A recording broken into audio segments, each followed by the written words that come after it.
Kenny Porter. Hi guys, Kenny how you Porter, doing? you're on with the Ruckus.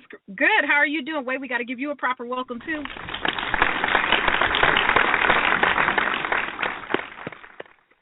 Thank you. Kenny Porter.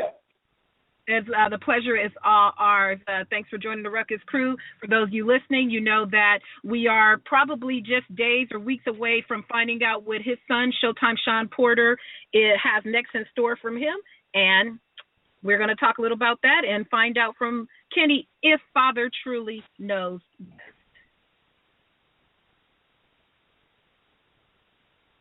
And so Kenny, we'll take it away. All right, Kenny, this is RB. First of all, you dress so sharp all the time. So before we even kick off this interview, what you wearing tonight? You got a tailor-made suit? What do you got going on? No, I'm being serious. You always stay sharp. No, right now it's the wife beater because I just finished working out, so I took my shirt off. I got the wife beater on. Oh, okay. That's right. We'll just pretend that you're in one of your nice tailored suits. So, okay, Kenny, you're the manager and the trainer to your son, Shawn Porter. And from the outside looking in, you two seem to be the complete opposite. Yet you guys complement each other so well. So Shawn is like the chipper one. He's quiet. He's always smiling, non-confrontational. And then you're like the dominant one, the no-nonsense, stern businessman. You know, you got no problem telling the truth. You're going to fight for your son. So explain to us the dynamics between you and Shawn in the business and outside of the business. Okay. First of all, who am I speaking with, please? This is RB, Michelle. Okay, good stuff. All right. Okay. As far as you got it right on from the outside looking in, that's pretty much exactly what it is.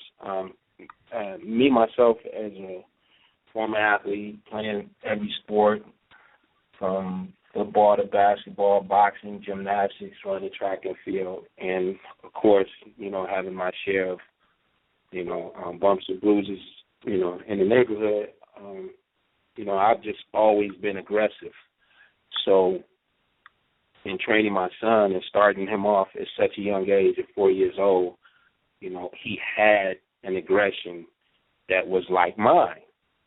But I didn't know that as he, you know, matured and got older that he would be as quiet and easygoing as he is. So he's kind of like, you know, speak softly and carry the big stick.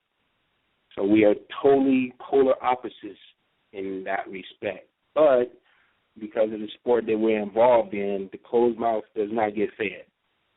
So if I don't speak on Shawn's behalf, guess what? We're not having this conversation tonight.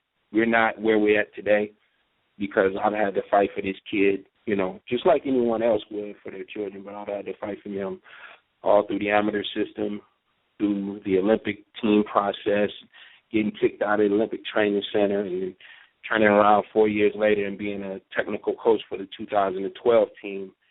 You know, you have to, you know, stand up to people and let them know this is right, that's wrong. Shawn is not the kind of guy that's going to say that. So that's where we kind of really complement each other in that respect, that I'm going to say, nah, you're not going to do him that way. And he's going to get in the ring and do his thing. So it works out for us there.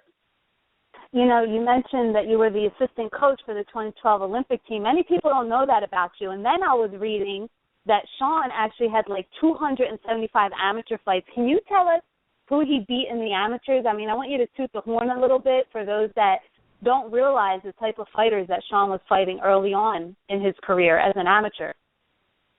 Well, you know, when you talk about the amateur boxing and a lot of the guys that, you know, this is my philosophy. Everybody's got their own opinion, but a lot of the guys that are on the higher levels as professionals, those were the same guys who were doing, you know, big things in the amateurs on the national level, winning the nationals every year, or getting to the finals, or, you know, finishing in the top 2 or 3 in the finals. So you same guys you look at on the top level as the pros, your Danny Garcias, your Andre Wards, your Shawn Porters, your Danny Jacobs, those type of guys, those were the same guys who were dominant in the amateurs. So that pedigree that those guys receive at a young age as they're going through this program carries over into the professional ranks for them. So for Shawn, he fought at a much higher weight because he was a high school football player,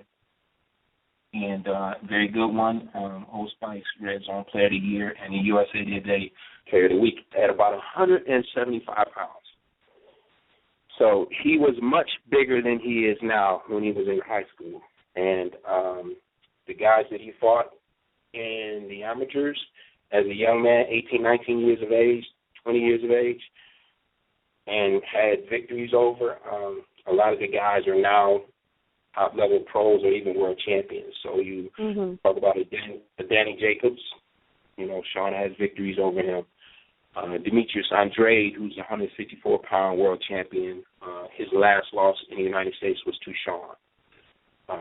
Sean Estrada, who went on to beat Danny Jacobs in the Olympic trials, him and Shawn fought twice, once in the Pan Am trials and once in the U.S. championships, and my kid came out on top, both victories.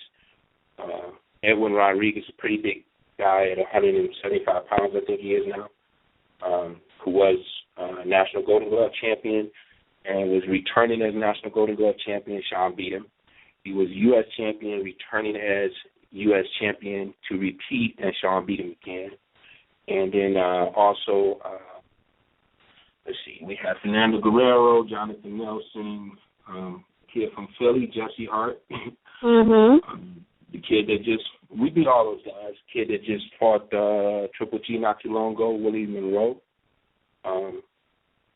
And then there was a guy who just got Olympic gold medal in the 2012 Olympics for the Ukrainian by the name of Oleksandr Usyk, and 6'3" and left-handed. And he went back. He did qualify for the 18, but he went back for 12 and he got a gold medal. So Shawn has been in there with a lot of the top guys and been successful with them, and he carries that over into the professional ranks with his mentality. He can do well with these guys on the top level in the pros. That's amazing, and there really are some notable names there. And I actually just put it out there on social media, and people, they're just like, wow, we didn't know that. So that's really good information to throw out there, his pedigree and how he came up and the type of fighters he was fighting early on, which, it's no surprise to us now why he always wants to fight the best guys out there. So before we get into talking too much about, what happened in 2015 and what's coming for you in 2016, we kind of just want to know more about Shawn on a personal level and you as well. So, what are some things about Shawn that just annoy the hell out of you? I mean, is there anything that he does that just drives you absolutely crazy? Okay, so I thought about that because I was listening in. I'm a fan of, these type of talk shows. So, you guys got a new fan. Weeks from now, months from now, you'll be doing your thing. I'll be listening in. So. Thank you. So, I heard you guys ask Ruben that, and I try to go through my memory. I'm like, what does this dude do that pisses me off? The only thing I can think of is he will not fight me back. He will not, just voice, his opinion about things that, I think, hey, man, you're doing that wrong. He's like, okay, so let me go ahead and do what you want me to do right here and get this right. And I'm like, well, why don't you fight me on it sometime, So it's probably the fact that he will not get into a confrontation, not with just me, but other people. I actually said that to him today. I said, Keith's talking stuff. He's saying he's supposed to be fighting you and not me. I said, you need to tell Keith that, you're ready to get it on. You need to let Keith know. And he said, he kind of nodded his head. So he didn't even really respond right there. He's not that type of person. So that probably is the thing that will bug me more than anything else, the fact that he will not get confrontational with people. Well, it seems like you do all the heavy lifting in that department for him. We know that you've been very vocal. You speak the truth. You hold nothing back. So does Shawn have any vices? I mean, I've heard him say 100 times he's not a drinker. He doesn't smoke. You know, Ruben Guerrero said that Robert's addicted to cars and motorcycles. What's Shawn's vices? I mean, is he like a ladies' man? Is he addicted to food? Or what are some of his vices that you could share with us? Now, he's genuinely a really nice kid, nice person, but I can find some chocolate chip cookies under his bed. I can find chocolate chip cookies in the trunk of his car. It's guaranteed. It's guaranteed that some lady somewhere has read about him loving chocolate chip cookies, and she's going to bake some, and she's going to bring them to a fight. Ooh. Or send them to, and we're talking about golden ladies. We're talking about grandmothers, you know. And this happens more often than not, and that creates problems for us because, you know, the kid is, you know, he's got a lot of muscle. And I'm like, dude, what's going on? You been eating them cookies? You know, I haven't had any cookies. But, you know, that is definitely a vice of his. Also, dude got a left foot. He got a left foot. He got to put his foot on that gas pedal. That's probably my fault because I drive pretty fast as well. But he drives a Cadillac and it's got a Corvette engine in it, the newer model Corvette engine. And so he doesn't go anywhere, you know, around Las Vegas within the speed limit. As a matter of fact, we were coming from California about a year ago, 2 years ago now.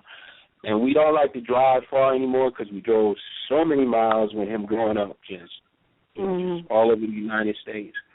And so I was like, okay, man, we got to drive back because we didn't take our flight back. We missed our flight. And we got to drive back. I said, you know, this is 4 hours to Vegas. And he said, yeah. I said, all right, I'll take the first 2 hours. No, I said I'll take the first half, right?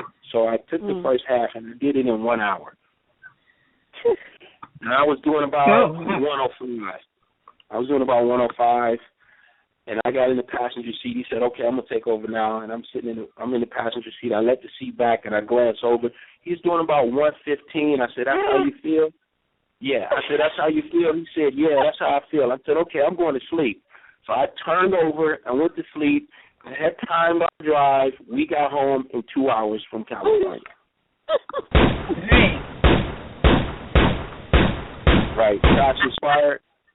Yeah. I told you, I said, we're never driving back home from California again. I said, we're going to fly because you and I don't need to drive like this. So. Well, you know what? You spend a lot of time with Shawn. I mean, every day you guys are training, boxing business, boxing training. So besides getting your tailor suits made, okay, what is your life apart from Shawn like? I mean, what do you do for fun, Kenny? Do you have any hobbies? Or when was the last time you even spent a day to yourself? And what did you do? Okay. Like right now, I'm a caregiver. So I was a single father that raised two boys. He had a brother who was national champion, won like 7 nationals, and an amateur world championship himself. And so my mom passed away 3 years ago next week, Monday. And when she passed away, she had the custody of my niece, which would have been her great-granddaughter. And she said, take care of this baby for me. So I got a 4-year-old niece here with me now. She's been here with me off and on for the last 3 years. This time now she's here for 10 weeks and doesn't look like she's getting ready to go anywhere any soon. So she keeps me occupied, but just to do things just by myself or for myself, it's probably just working out. That's probably it. It's not. I'm always concerned with how my family feels or how my kids feel or how they're doing and making sure that things are done. So that's kind of, the same thing I get with taking care of this 4-year-old. Okay. Hey, I want to... Kenny, I just wanted to clarify something real quick. When you were talking about, Shawn's previous amateur achievements, the Ukrainian gold medalist that you mentioned, is that Alexander Usyk? That's Alexander Usyk. Yes, it is. He is, considered the future of the cruiserweight division, and he's huge. Yeah, he's 6'3". He's going to take it over. I'm sorry? Yeah, I'm agreeing with you. People think he's the future of the cruiserweight division today. At 6'3", yeah. This is a huge guy. Shawn beat him? Yes, he did. Wow. Yes, he did. Wow. Let me give you a quick funny story, and you guys, you can cut me off anytime I'm talking too long. No, go ahead. I took the world team to Russia and also Ukraine in 2012. Errol Spence was on my team. I was with the whole entire Olympic team, 45 days at a pop, in and out of the Olympic Training Center for an entire year, which would have been all of 2011 going into 12. So I was in and out of Colorado's Olympic Training Center that whole time. Errol Spence was on my team when we went to the World Championships, and then he was also on my team when we went to Russia and the Ukraine. When we got to the Ukraine, at the time, the Ukrainian team was winning the most gold medals of anybody at that time. And they had their whole delegation and everything, and we had an American flag, and they had their flag and everything. And they went up on the podium, and I had a translator, and they were standing up there and they were talking, and they were talking about how their team had just won so many gold medals and nobody could beat them, and how good they were. And it's all true. It's all true, and I was just standing there and I was getting heated. I was standing there getting heated. Just me and my little team, and I'm getting heated. And they're just going on and on and on. I lean over to my interpreter, and they brought Alexander Usyk up, and they brought him up, and I lean over to my interpreter, and, they're talking about, he's a gold medalist and nobody could beat him, and da-da-da-da-da, and I lean on my interpreter. I said, you tell him my son beat him. Tell him. And the interpreter interrupted everything and said, he says his son beat you. He spoke in Ukrainian. And Alexander looked over at me and he said, yeah, he nodded his head. He said, yes, he beat me. So that's my little for them that day. We didn't do very well over there, but it was my little for them that day. Well, look, everybody listening right now, we got to kind of move on, and everybody is really anxious to hear what is going on with the Keith Thurman fight. And Kenny, I have to ask you, why have the negotiations been so drawn out and so tough? I mean, did you steal Keith Thurman's flute from him? I mean, what did you do that this guy just won't sign on the dotted line? You know what? Keith just finally started coming out saying a few things in some videos and things, and I'm glad that he's now addressing this and saying a little something. Obviously, the first thing he said was, Kenny Porter talks too much, and that's cool. That's all right with me, Keith. As long as you recognize that we want this fight, we need to get this done, let's make this happen. I think a big part of everything that went on there, obviously, high-level fights, they got to find the right network, and they got to find the right venue, and they got to find the right time. And, all of those things have to come together. But the thing that they knew starting from start to right now, wherever we at with it, was that Shawn was ready to fight, and it did not matter where we fought at. We could do it in the Walmart parking lot. The problem, I believe, honestly, and again, Keith's going to say I'm talking too much, but if the truth hurts, then, so be it. I believe that Keith looked and said, I don't want that kind of dog in the ring with me. I don't want that kind of heat on my ass. And let's find somebody else. If we can find somebody else, or maybe Porter will just go away if I stall him out. But we didn't go away. We just waiting on them to say what, when, and where. So I think it had a lot to do with Keith not wanting that fight. I don't think it had anything to do with anything more than that. I think he probably has looked at the situation and just said that's not something he wanted to do, because he knows us close and personal. We know him very close. I met him probably when he's 15 years old. He was on one of my international teams. As a matter of fact, the day that Shawn beat Usyk, out of the 10 fighters we had, Keith was the only other one. So Shawn and Keith were the only guys that won that day. Keith was fighting at 152. Shawn was fighting at 165. And I was going to bring up the amateurs to you, Kenny, because I know that you know Keith from the amateurs, and even Virgil Hunter implied in an interview not too long ago that Keith Thurman has a dodgy chin Is there anything you could add to that? I mean, you've known him from the amateurs and seen him in the pros. You think that's one of his weaknesses? What kind of chin does he have? Virgil Hunter called it a dodgy chin, meaning not a good one. Oh, okay. I'll have to ask Virgil about that when I see him next time. I do know that Virgil did mention something about cutting Keith's hair off or something like that. But,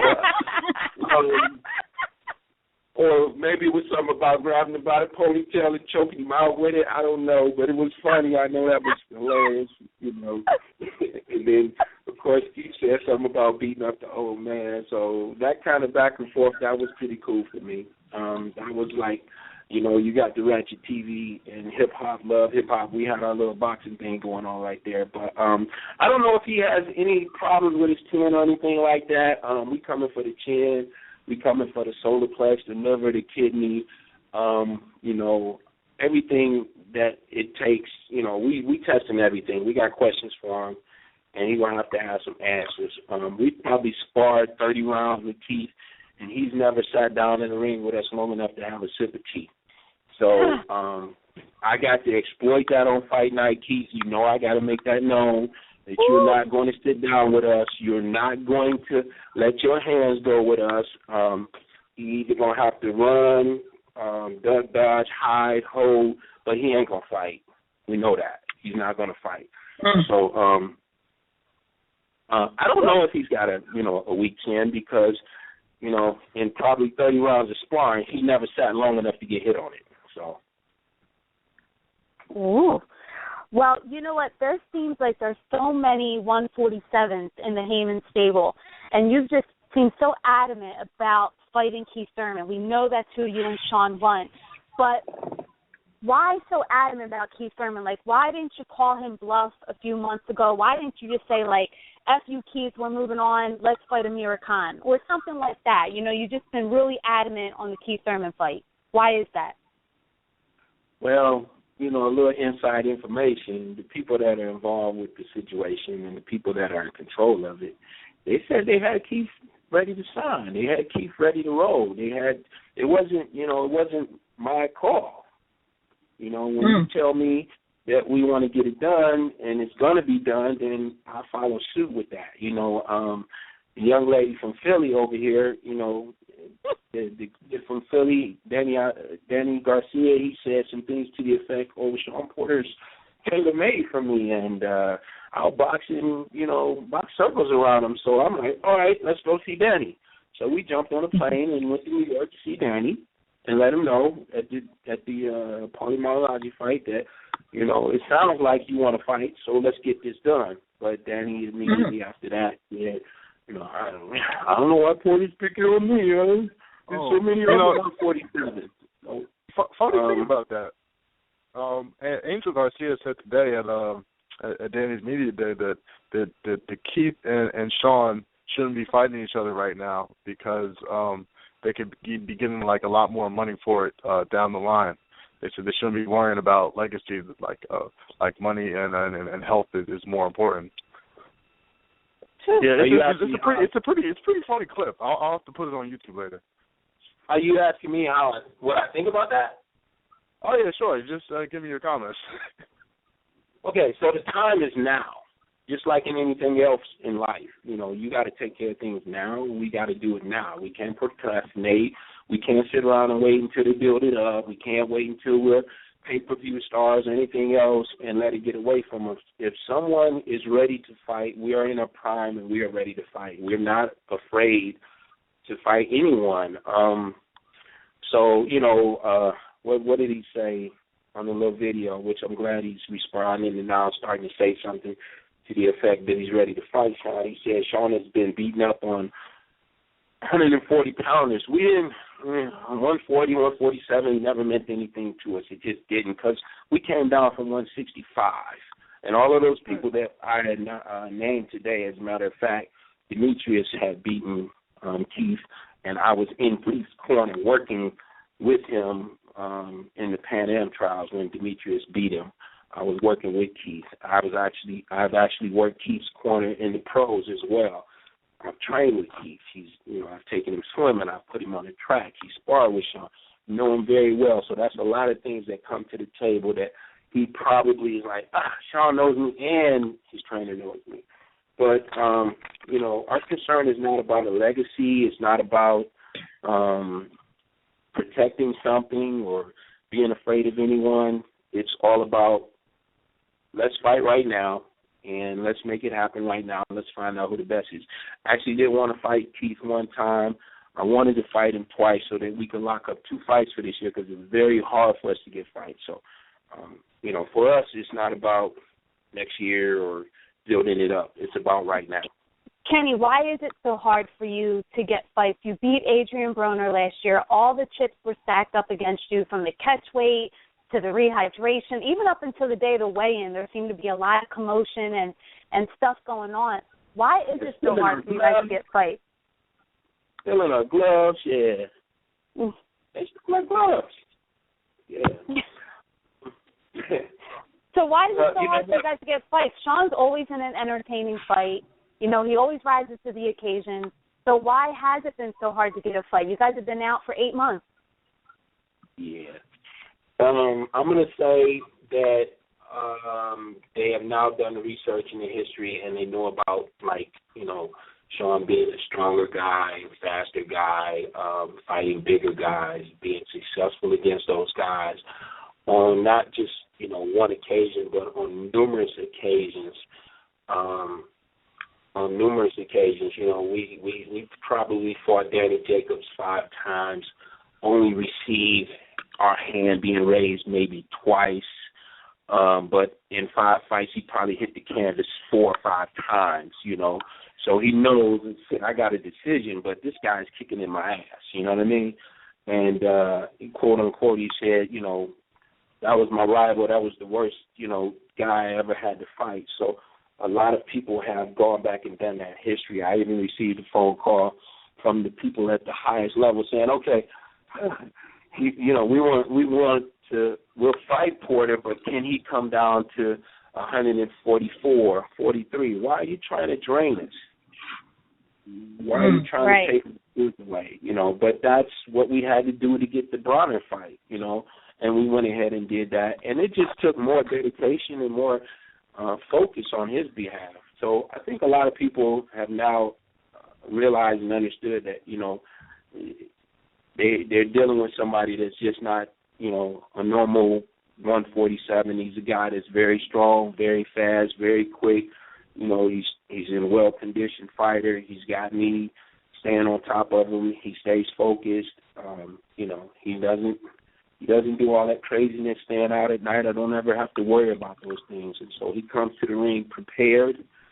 And these guys, you know, looking at that. And, you know, if you're Keith sitting in the stands when you're an amateur and you're watching Shawn beat Usyk, or you're watching Shawn beat Danny Jacobs or Rodriguez and things like that, that's amazing to you because he's 5'7". If you're Danny Garcia and you're sitting there and you're 132 in the amateurs and you're watching Shawn the same height as you beat all of those guys that I just named, that's amazing to you. So people would leave one side of the venue and come all the way down to the other end to watch Shawn at 5'7" fight, you know, Edwin Rodriguez at 6'2" and beat him. So right. All right. They know the history, and they're like, I don't want to take on that. Kenny, you know, we love speaking to you, and we love how opinionated you are. And because of that, before we wrap with you, we have one little game that we want you to play with us, a game that we like to call Chin Check. I hope you got some good names.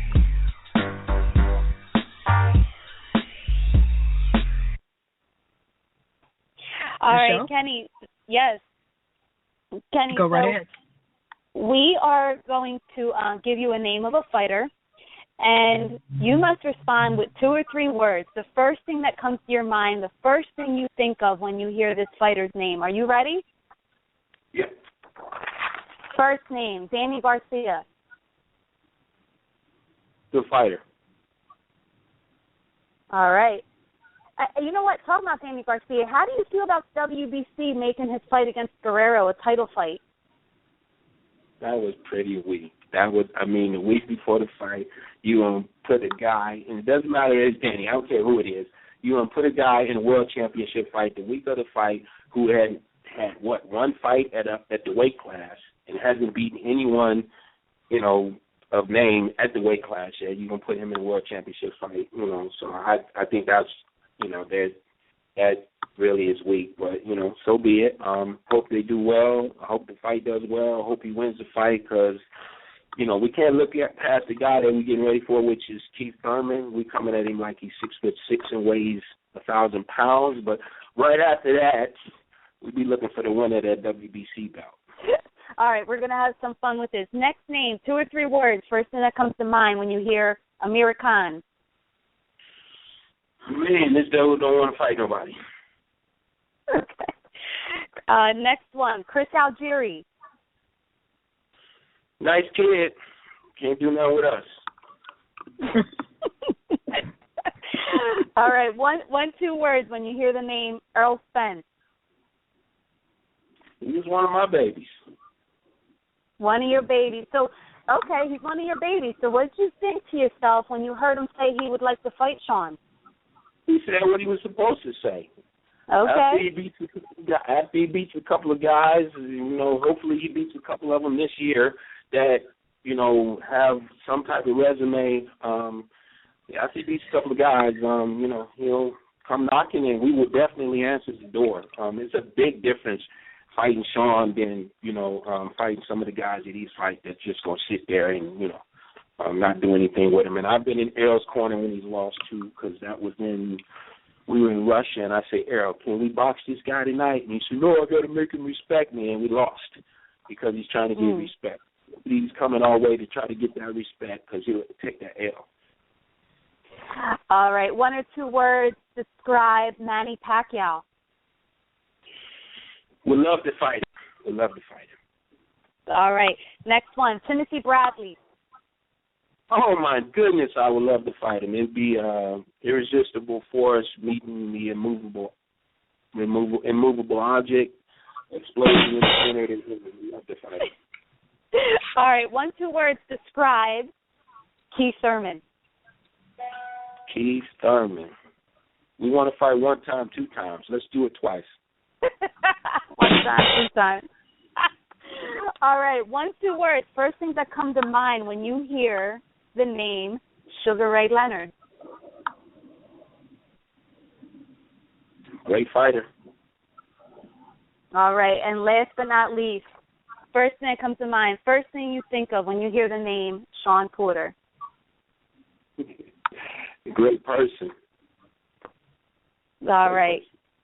Thank you so much for playing the game with us and being a good sport about that.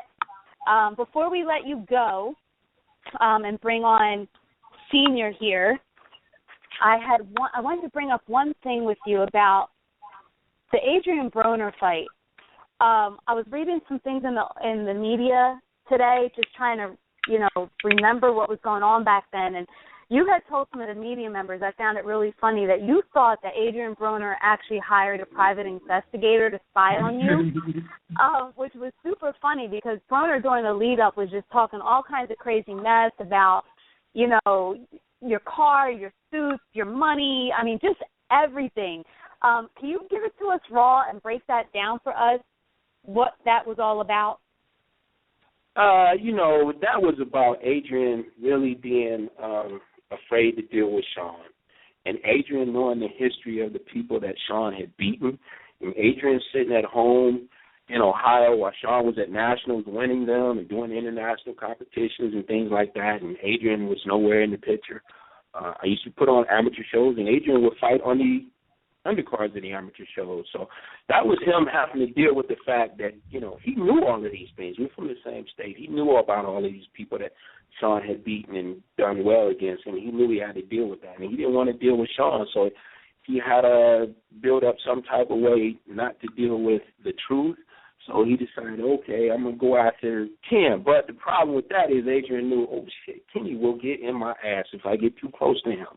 So he tried to deflect what he had to deal with, the reality of the guy he had to deal with, by saying a few things, about me, and it was pretty much complimentary in terms of cars or in terms of, you know, where I bank at, you know, because me and Floyd, you know, do go to the same bank and that kind of thing. So I just said, you know, oh, he must have had somebody following me to know what I'm wearing, what I'm driving, who I'm going out with, and all those kind of things like that. But he just couldn't deal with the fact that he really had to fight a real fighter that night.